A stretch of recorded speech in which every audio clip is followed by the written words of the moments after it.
Hi hello ನಮ್ಮೂರು YouTube ಚಾನಲ್ಗೆ ತಮಗೆಲ್ಲರಿಗೂ ಸ್ವಾಗತ ಸುಸ್ವಾಗತ. ನೀವಿನ್ನು ನಮ್ಮೂರು ಯೂಟ್ಯೂಬ್ ಚಾನಲ್ಗೆ ಸಬ್ಸ್ಕ್ರೈಬ್ ಆಗಲಿಲ್ಲ ಅಂದರೆ ಈ ಕೂಡಲೇ ಸಬ್ಸ್ಕ್ರೈಬ್ ಆಗಿ, ಲೈಕ್ ಮಾಡಿ, ಶೇರ್ ಮಾಡಿ ಮತ್ತು ವಿಡಿಯೋನ ನೋಡಿ ಅಂತ ಹೇಳ್ತಾ, CBSE ಕ್ಲಾಸ್ 10 ಈ ಬೆಂಗಳೂರು ಸಹೋದಯದವರು ಈ ವರ್ಷದಲ್ಲಿ ಪ್ರತಿ ವರ್ಷದಂತೆ ಪ್ರತಿ ವರ್ಷ ಒಂದೇ ಎಕ್ಸಾಮ್ ಕಂಡಕ್ಟ್ ಮಾಡ್ತಾ ಇದ್ರು. ಈ ವರ್ಷ ಮಕ್ಕಳ ಹಿತದೃಷ್ಟಿಯಿಂದ 2 ಎಕ್ಸಾಮನ್ನು ಕಂಡಕ್ಟ್ ಮಾಡಿದ್ದಾರೆ. ಬಹಳ ಒಳ್ಳೆಯದು ಅಂತ ನನಗನ್ಸುತ್ತದೆ. ಯಾಕಂದ್ರೆ ಮಕ್ಕಳಿಗಿರುವಂಥ ಡೌಟ್ ಇರ್ಬೋದು, ಯಾವುದೇ ಇರ್ಬೋದು, ಎಲ್ಲ ಕ್ಲಿಯರ್ ಆಗ್ಬಿಡ್ತದೆ ಈ 2 ಕ್ವಶನ್ ಪೇಪರ್ ಮಾಡೋದ್ರಿಂದ ವಿದ್ಯಾರ್ಥಿಗಳಿಗೆ ಒಳ್ಳೆಯದಾಗುತ್ತದೆ. ಮತ್ತೆ ಮುಂಬರುವಂಥ ಫೈನಲ್ ಪ್ರಶ್ನೆ ಪತ್ರಿಕೆಯಲ್ಲಿ ಅವರು ಯಾವುದನ್ನು ಈ ಪ್ರೀ ಬೋರ್ಡಲ್ಲಿ ತಪ್ಪು ಮಾಡಿದ್ರು ಅಥವಾ ಅಲ್ಲಿ ಯಾವುದನ್ನು ಸರಿಪಡಿಸ್ಕೊಂಡಿವಿ, ಇದೆಲ್ಲವನ್ನು ಮಾಡಲಿಕ್ಕೆ ಬಹಳ ಉತ್ತಮವಾದಂಥ ಒಂದು ಐಡಿಯಾ ಇಟ್ಕೊಂಡೆ ಉತ್ತಮ ಕೆಲಸವನ್ನು ಮಾಡಿದ್ದಾರೆ. ಗುಡ್ ಜಾಬ್ ಅಂತಾನೆ ಹೇಳ್ಬೋದು, ಒಳ್ಳೆಯ ಕೆಲಸ. ಆದರೆ ಇಲ್ಲಿ ಕೆಲವೊಂದುಗಳು ಮಿಸ್ಟೇಕ್ಗಳು ಬಂದಿದ್ವು. ಅಂದ್ರೆ ಮಿಸ್ಟೇಕ್ಗಳು ಸಾಮಾನ್ಯವಾಗಿ ಬರುತ್ತವೆ. ಇವು ನಾವುಗಳೆಲ್ಲ ಈಗ ವೈಯಕ್ತಿಕವಾಗಿ ಮಾಡ್ತಾ ಇರ್ತೀವಿ. ನಮ್ಮ ಕ್ವಶನ್ ಪೇಪರ್ ಇರ್ಬೋದು ಅಥವಾ ನಮ್ಮದೇ ಯಾವುದೇ ವಿಡಿಯೋಗಳಿರ್ಬೋದು, ಮಿಸ್ಟೇಕ್ಗಳು ಸಹಜ. ಅದು ನಮ್ಮ ಒಂದು ವೈಯಕ್ತಿಕವಾಗಿ ನಾವು ಮಾಡ್ಕೊಂಡಿರ್ತೀವಿ. ಹೀಗೆ ಎಲ್ಲರಿಗೂ, ವಿದ್ಯಾರ್ಥಿಗಳಿಗೆ, ಶಿಕ್ಷಕರಿಗೆ ಉಪಯೋಗ ಆಗಲಿ ಅಂತ ನಾವು ಮಾಡಿರ್ತೀವಿ. ಎಲ್ಲೋ ಒಂದೊಂದು ಮಿಸ್ಟೇಕ್ ಆಗುತ್ತವೆ. ನಮ್ದು ಆಗುವುದಿಲ್ಲ ಅಂತ ನಾನು ಹೇಳೋದಿಲ್ಲ, ಆಗುತ್ತದೆ, ಅನಿವಾರ್ಯ. ಅದು ಸಮ್ ಟೈಮ್ ಆಗ್ಬಿಡತ್ತೆ. ಆದರೆ ಈ ಬೆಂಗಳೂರು ಸಹೋದಯ ಅಂದರೆ, ನಾನು ಹಿಂದೊಂದು ವಿಡಿಯೋದಲ್ಲಿ ಹೇಳಿದ್ದೀನಿ, ಆದರೆ ಒಂದು ಪೋಷಕರಿಗೆ, ಒಂದು ಶಾಲೆಗೆ, ವಿದ್ಯಾರ್ಥಿಗಳಲ್ಲಿ ಒಂದು ಭಯದ ವಾತಾವರಣ, ಅಂದ್ರೆ ಪ್ರೀ ಬೋರ್ಡ್ ಎಕ್ಸಾಮ್ ಪ್ರಾರಂಭ ಆಗ್ತಾ ಇದೆ ಅನ್ನೋದು ಒಂದು ಅವ್ರ ಮೈಂಡ್ ಸೆಟ್ ಇರುತ್ತದೆ. ಹಾಗಾಗಿ ಅದ್ರ ಬಗ್ಗೆ ಅದೊಂದು ಸೇಮ್ ಬೋರ್ಡ್ ಪೇಪರ್ ಅಂತಾನೆ ಒಂದು ನಿರೀಕ್ಷೆ ಮಾಡಿರ್ತಾರೆ. ಸೇಮ್ ಬೋರ್ಡ್ ಪೇಪರ್ ತರನೇ ಪ್ರೀ ಬೋರ್ಡ್ ಅಂತ ಅಂದ್ಕೊಂಡಿರ್ತೀವಿ. ಹಾಗಾಗಿ ಕೆಲವೊಂದ್ಸಲ ಈ ಪ್ರೀ ಬೋರ್ಡ್ 1 ಕೂಡ ಬಹಳಷ್ಟು ಮಿಸ್ಟೇಕ್ಗಳು ಬಂದವು. ಅಲ್ಲಿ ಗ್ರಾಮರ್ಗಳು, ಅಂದ್ರೆ ಪೋರ್ಷನ್ ಅಲ್ಲಿ ಇಲ್ಲದೆ ಇರುವಂತ ಗ್ರಾಮರ್ಗಳು ಬಂತು.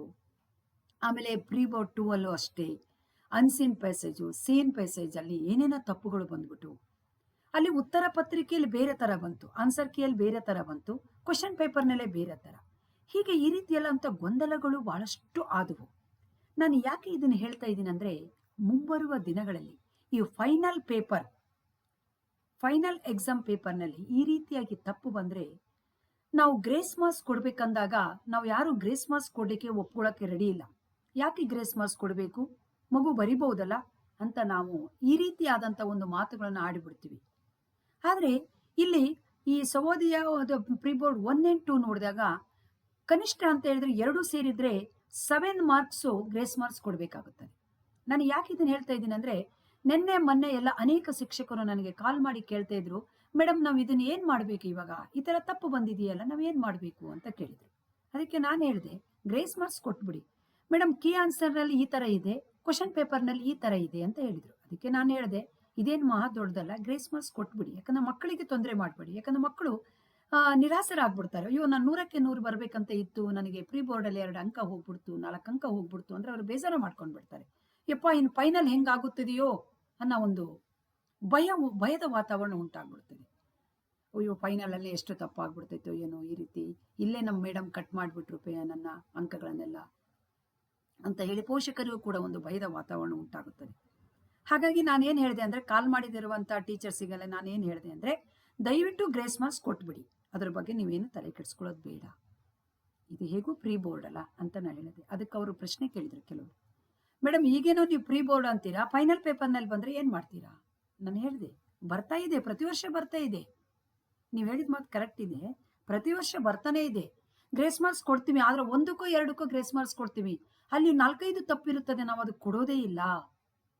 ಹೀಗಾದ್ರೆ ನಮ್ಮ ಕನ್ನಡ ಉಳಿಸಿ ಬೆಳೆಸುವುದು ಹೇಗೆ? ಮಕ್ಕಳು ಕನ್ನಡ ತಗೊಳ್ಳಲ್ಲ.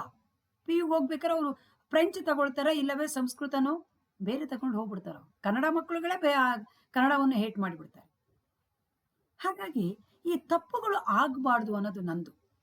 ನೀವು ಎಕ್ಸ್ಪೀರಿಯನ್ಸ್ ಟೀಚರ್ಸಿಗೆ ಕೊಟ್ಟಿದ್ದೀರೋ ಅಥವಾ ಸಬ್ಜೆಕ್ಟ್ ಸ್ಟ್ಯಾಂಡರ್ಡ್ ಇರುವ ಟೀಚರ್ಸಿಗೆ ಕೊಟ್ಟಿದ್ದೀರೋ, ಯಾರಿಗೆ ಕೊಟ್ಟಿದ್ದೀರೋ ಗೊತ್ತಿಲ್ಲ. ನನಗೆ ಈ ಕ್ವಶನ್ ಪೇಪರ್ ನೋಡಿದ ಪ್ರಕಾರದಲ್ಲಿ ಯಾರದೋ ಒಂದು ಕ್ವಶನ್ ಬ್ಯಾಂಕ್ ಅನ್ನು ಇಟ್ಟುಕೊಂಡು ನೀವು ಪ್ರಶ್ನೆ ಪತ್ರಿಕೆಯನ್ನು ಸಿದ್ಧಪಡಿಸಿದ್ದಾರೆ. ಯಾರು? ಸಹೋದಯದವರು. ಮೊದಲೇ ಸಹೋದಯವರದು ಕ್ವಶನ್ ಪೇಪರು ಸರಿಯಾಗಿ ಇರುವುದಿಲ್ಲ ಅನ್ನೋದು ಎಲ್ಲರಿಗೂ ಗೊತ್ತಿರುವಂತ ವಿಷಯ.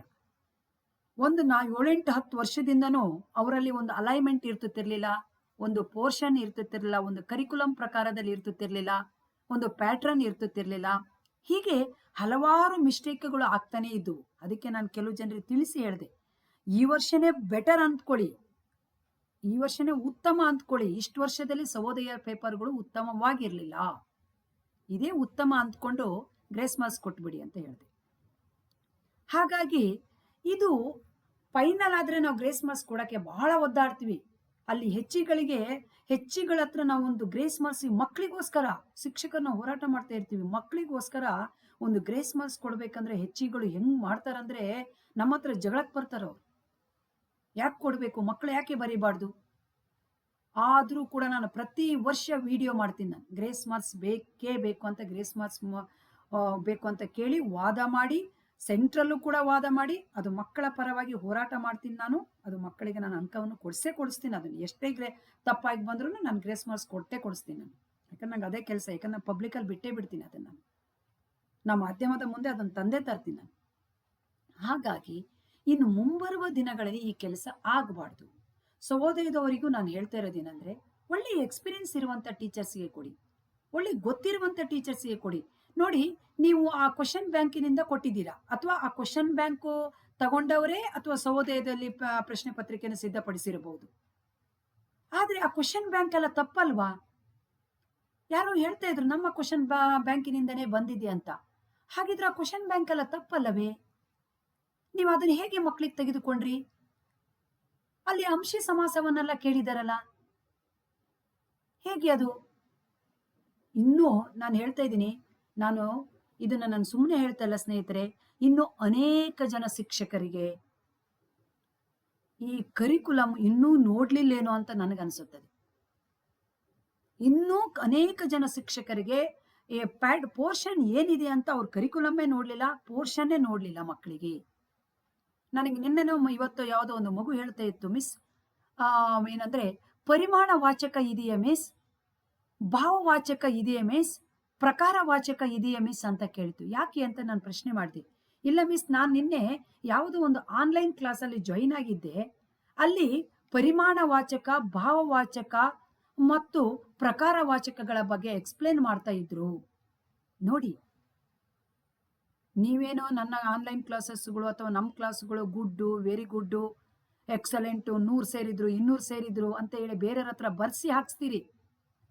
ಇದಕ್ಕೊಂದು ಬರ್ದು ಹಾಕ್ಬಿಡಪ್ಪ ಗ್ರೂಪಲ್ಲಿ ಅಂತ ಬೇರೆಯವ್ರ ಹತ್ರ ಬರೆಸ್ತೀರಾ. ನೀವು ನಿಮ್ಮ ಪುಸ್ತಕದ ಬಗ್ಗೆ ಬರೆಸ್ತೀರಾ, ನಿಮ್ಮ ಕ್ಲಾಸ್ ಬಗ್ಗೆ ಬರೆಸ್ತೀರಾ, ನಿಮ್ಮ ಕ್ವಶನ್ ಪೇಪರ್ ಬಗ್ಗೆ ಬರೆಸ್ತೀರಾ, ಹೀಗೆ ಏನೇನೋ ಮಾಡ್ತೀರಾ. ನೀವು ಏನೇನೋ ಮಂಕುಬೂದಿ ಮಾಡ್ತಾನೆ ಇರ್ತೀರಾ. ಅದು ಬೇರೆ ಪ್ರಶ್ನೆ, ನಿಮ್ಮ ವೈಯಕ್ತಿಕ ವಿಷಯ.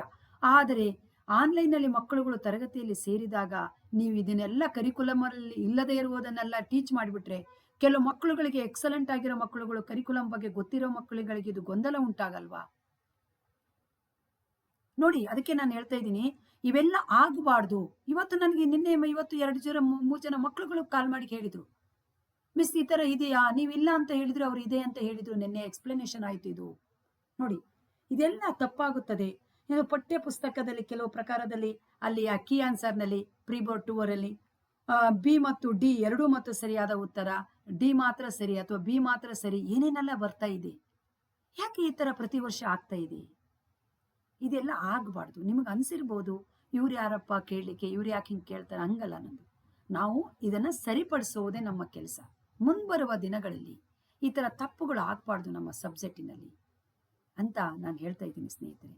ದಯವಿಟ್ಟು ತಪ್ಪು ತಿಳ್ಕೊಳ್ಬೇಡಿ, ಅನ್ಯತವಾಗಿ ಭಾವಿಸಬೇಡಿ. ಯಾಕಂದ್ರೆ ಇದು ಮಕ್ಕಳ ಹಿತದೃಷ್ಟಿಯಿಂದ ಈ ರೀತಿಯಾದಂಥ ವಿಡಿಯೋಗಳನ್ನು ನಾನು ಮಾಡಿ ಹಾಕ್ತಾ ಇರ್ತೀನಿ. ಯಾಕಂದ್ರೆ ಸರಿಪಡಿಸ್ಕೊಳ್ಳಿ, ಸರಿ ಆಗಲಿ. ಯಾಕಂದ್ರೆ ನೀವುಗಳೆಲ್ಲ ಕ್ವಶನ್ ಪೇಪರ್ ತೆಗಿಲಿಕ್ಕೆ ಹೋಗ್ತೀರಾ, ನಿಮಗೆಲ್ಲ ತುಂಬ ಸಬ್ಜೆಕ್ಟ್ ನಾಲೆಡ್ಜ್ ಇದೆ.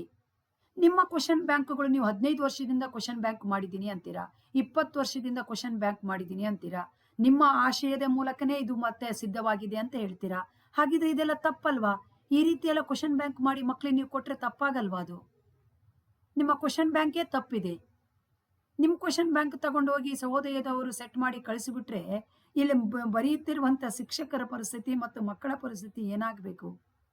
ಗ್ರೇಸ್ ಮಾರ್ಕ್ಸ್ ಕೊಡಿ ಅಂತ ನಾನು ಹೇಳಿದೆ. ಹಾಗಾಗಿ ದಯವಿಟ್ಟು ಈ ರೀತಿ ಮಾಡಬೇಡಿ, ಇದು ತಪ್ಪಾಗುತ್ತದೆ ಅನ್ನೋದು ನನ್ನ ಒಂದು ಉದ್ದೇಶ. ನಾನು ಕಳೆದ 7-8 ವರ್ಷಗಳಿಂದ ಕ್ವಶನ್ ಪೇಪರ್ನನ್ನು ನೇರವಾಗಿ ಶಿಕ್ಷಕರಿಗೆ ಕೊಡ್ತಾ ಇದ್ದೆ ಮತ್ತು ಮಕ್ಕಳಿಗೆ ಕೊಡ್ತಾ ಇದ್ದೆ.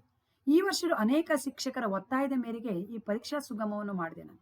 ನನಗೆ ಕೆಲವೊಬ್ರು ಹೇಳ್ಬೋದು, ಯಾರದ ಸಹಾಯವನ್ನು ತೆಗೆದುಕೊಳ್ಳುತ್ತಾರೇನೋ ಅಂತ. ನಾನು ಯಾರ ಸಹಾಯನೂ ಇಲ್ಲ, ನನಗೆ ಯಾರ್ದು ಸಹಾಯ ಅವಶ್ಯಕತೆ ಇಲ್ಲ. ನನ್ಗೇನ್ ಗೊತ್ತಿಲ್ಲ, ನಾನು ಕರಿಕ್ಯುಲಮ್ ಇಟ್ಕೊಂಡಿರ್ತೀನಿ. ನಾನು CBSE ಬೋರ್ಡಿಂದ ಬಂದ ತಕ್ಷಣ ವೆಬ್ಸೈಟಿಗೆ ಹೋಗ್ಬಿಟ್ಟು ನಾನು ಕರಿಕ್ಯುಲಮ್ ಡೌನ್ಲೋಡ್ ಮಾಡ್ಕೊಂಡು ಅದನ್ನ ಕ್ಲಿಯರ್ ಆಗಿ ಅದನ್ನ ಮನದಟ್ಟ ಮಾಡ್ಕೊಳ್ತೀನಿ. ನಾನು ಅದೇ ಪ್ರಕಾರದಲ್ಲಿ ಕುತ್ಕೊಂಡು ನಾನು ಫಸ್ಟ್ ಟೈಮ್ ಕ್ವಶನ್ ಬ್ಯಾಂಕ್ ಮಾಡಿದ್ದೀನಿ.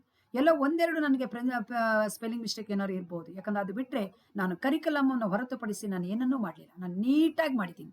ನಮ್ಮ ಪರೀಕ್ಷಾ ಸುಗಮವನ್ನು ನೀವು ಕೊಂಡುಕೊಳ್ಳಿ, ನಿಮಗೆ ಗೊತ್ತಾಗುತ್ತದೆ ನಮ್ಮದು ಪರೀಕ್ಷಾ ಸುಗಮ ಎಷ್ಟು ಸುಂದರವಾಗಿದೆ. ಯಾವುದಾದ್ರು ಒಂದು ಕರಿಕ್ಯುಲಮ್ ಇಂದ ಒಂದು ಪದ ಆಚೆಗೆ ಬಂದಿದೆಯೇನೋ ತಿಳಿಸಿ ನೀವು ಬೇಕಾದ್ರೆ. ಎಷ್ಟು ಚೆನ್ನಾಗಿ ಮಾಡಿದ್ದೀನಿ ಗೊತ್ತಾ, ಒಬ್ಬಳೇ ಕುತ್ಕೊಂಡು ಮಾಡ್ತೀನಿ. ಯಾಕಂದ್ರೆ ನಾನು ಬೇರೆಯವ್ರಿಗೆ ಕಳಿಸಲ್ಲ ಅದನ್ನ. ಯಾಕಂದ್ರೆ ಬೇರೆಯವ್ರಿಗೆ ಕಳಿಸ್ಬಿಟ್ರೆ ಅದು ಕ್ವಶನ್ ಬ್ಯಾಂಕು, ಅವರಿಗೆ ಹ್ಯಾಂಡ್ ಓವರ್ ಮಾಡಿಬಿಟ್ರೆ ಮುಗೀತಲ್ಲ. ಹಾಗಾಗಿ ನಾನು ಯಾರಿಗೂ ಕಳಿಸಲ್ಲ. ನಾನೇ 6 ತಿಂಗಳನ್ನೋ 5 ತಿಂಗಳನ್ನೋ ಕುತ್ಕೊಂಡು ಸೆಟ್ ಮಾಡಿರ್ತೀನಿ. ಒಂದೇ ಎರಡು ಸ್ಪೆಲ್ಲಿಂಗ್ ಮಿಸ್ಟೇಕ್ ಆಗ್ಬೋದು. ಯಾಕಂದ್ರೆ ಓದ್ತಾ ಹೋದಾಗ ನಮ್ದು ಇಲ್ಲಿ ನುಡಿಯಲ್ಲಿ ಮಾಡುವಾಗ, ಕನ್ನಡದಲ್ಲಿ ಟೈಪ್ ಮಾಡುವಾಗ ಸ್ಪೆಲ್ಲಿಂಗ್ ಮಿಸ್ಟೇಕ್ ಏನಾದ್ರು ಇರ್ಬೋದೇನೋ, ನಂಗೆ ಗೊತ್ತಿಲ್ಲ.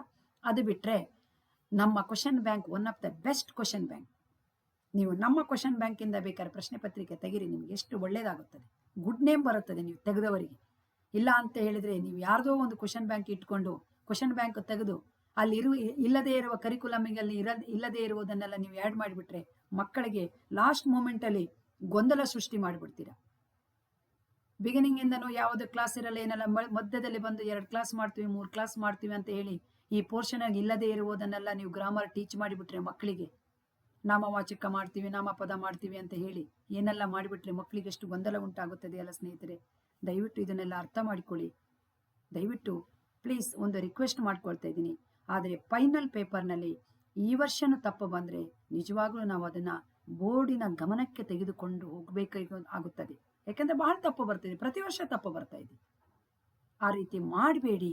ಒಳ್ಳೆಯದನ್ನು ಮಾಡಿ ಮಕ್ಕಳಿಗೆ. ಯಾಕಂದ್ರೆ ನಾವೆಲ್ಲ ಮಕ್ಕಳ ಪರವಾಗಿ ಹೋರಾಟ ಮಾಡುವಂಥ ಶಿಕ್ಷಕರು. ಹೋರಾಟ ಮಾಡೇ ಮಾಡ್ತೀವಿ ನಾವು.